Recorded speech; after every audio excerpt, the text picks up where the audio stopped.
¿Qué pasa, people? Librol aquí un día más. Como comentamos en el vídeo anterior, necesitamos algunos conceptos prestados de la programación con código para poder hacer nuestros programas con Bolt, ya que al final todo tiene que usar una lógica común. En este vídeo hablaremos sobre la función start, los tipos de datos y algunas operaciones que podemos hacer con ellos. ¡Allá vamos!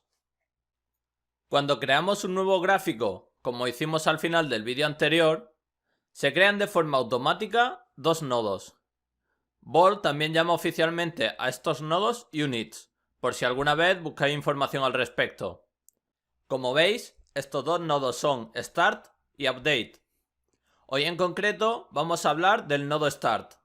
Este nodo lo que hace es informar de que el objeto en el que está el gráfico se acaba de activar. Cuando le damos al play, Unity recorre todos los objetos que tenemos en nuestra jerarquía, y si el objeto está activado, ejecuta su función start. Si el objeto está desactivado, no se lanzará este mensaje. Sin embargo, se lanzará la primera vez que active el objeto. Esto quiere decir que solo se ejecuta una vez, por lo que si el objeto ya ha lanzado el mensaje, volver a desactivar y activar el objeto no volverá a llamar a este nodo.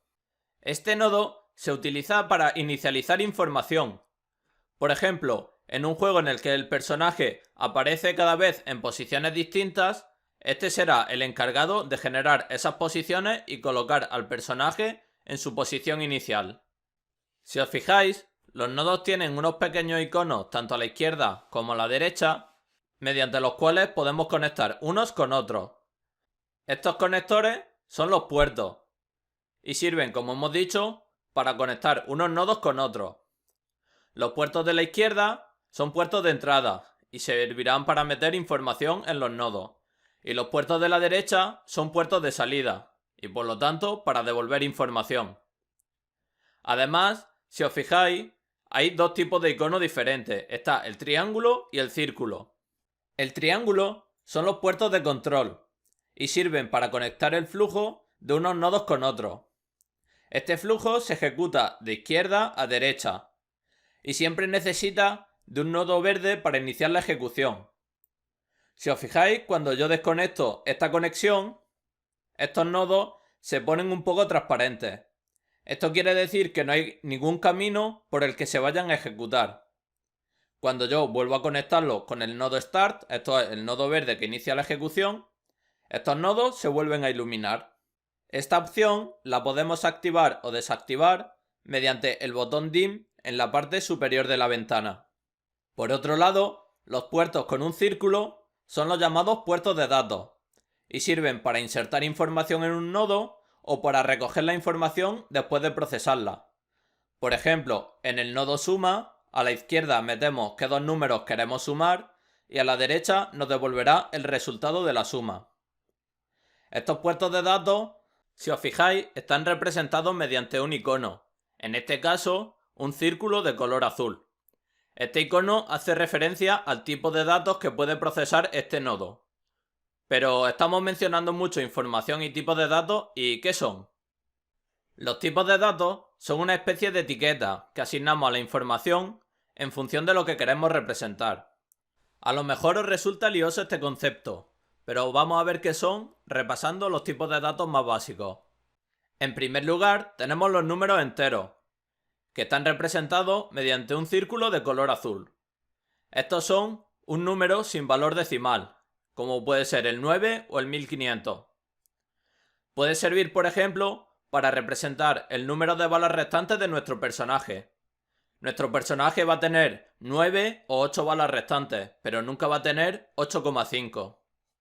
En segundo lugar, tenemos los números reales, llamados en inglés float, también representados con un círculo de color azul. Estos tipos de datos representan un número con o sin valores decimales. Esto puede ser el 0,4 o el 134,8, pero también el 24. Nos puede servir, por ejemplo, para representar la cantidad de peso que es capaz de llevar nuestro personaje en un RPG. Pero quizá os estáis preguntando, ¿Cuándo puedo usar un entero y cuándo un float? Bueno, pues dependerá de si necesitamos los números decimales o no. Si por ejemplo nosotros queremos representar los pesos como 23, 24 y 25, en ese caso usaremos números enteros. Pero si nuestro peso se representa también como 23,5 o 24,2, necesitaremos representarlo mediante float. El tercer tipo de datos que vamos a ver son los booleanos, y están representados mediante un círculo de color rosa. Estos representan el estado verdadero o falso. Por ejemplo, si nuestro personaje está saltando o no. Nos suelen servir para operaciones lógicas. Por ejemplo, si nosotros queremos evitar que nuestro personaje salte en el aire, nosotros le preguntaremos al sistema si ya está saltando o no. Y esto nos dará la información mediante un booleano. Por último, el tipo de datos que vamos a ver al final son los strings. Esto viene a ser un conjunto de caracteres, o más sencillo, un texto. Esto puede servir para representar el nombre de un personaje o los textos que salen en pantalla en una visual novel. Hay que tener en cuenta que hay muchos más tipos de datos, como por ejemplo los enumerados, los vectores, listas, GameObjects, pero eso lo iremos viendo poco a poco más adelante. Pero una vez que tenemos ya la información representada, ¿qué hacemos con ella? Pues bien, podemos hacer operaciones.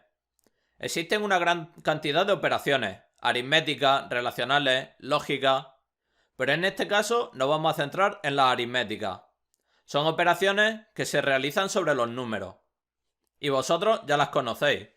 Son la suma, la resta, la multiplicación o la división, como podemos ver en el ejemplo que estamos viendo en pantalla. Estas operaciones las podemos añadir pulsando con el clic derecho, nos vamos a la sección Math y ahí, como veis, hay gran cantidad de cosas. En este caso, como queremos hacer operaciones con números, entramos dentro de la sección Escalar. Si os fijáis, representada mediante un círculo de color azul, como hemos visto antes. Y aquí tenemos todas las operaciones aritméticas que podemos realizar. Pues ya hemos visto todo lo que queríamos ver en este capítulo. Como resumen, hemos hablado del nodo Start, que siempre se ejecuta la primera vez que se activa un objeto, y lo conectamos mediante el puerto de control a otros nodos para que estos también se ejecuten. También hemos visto los puertos de datos, que sirven para conectar información, y esa información está representada mediante los tipos de datos. Estos pueden ser, como hemos visto, enteros, float, booleano, string, pero debemos de saber que hay más. Por último, hemos visto lo que son las operaciones aritméticas, que ya todos conocéis, como la suma, la resta, la multiplicación o la división. Ahora lo que os recomiendo es que juguéis vosotros un poquito con estas operaciones aritméticas y veáis lo que podéis hacer con ellas. Sin más, nos vemos en el siguiente vídeo. ¡Un saludete!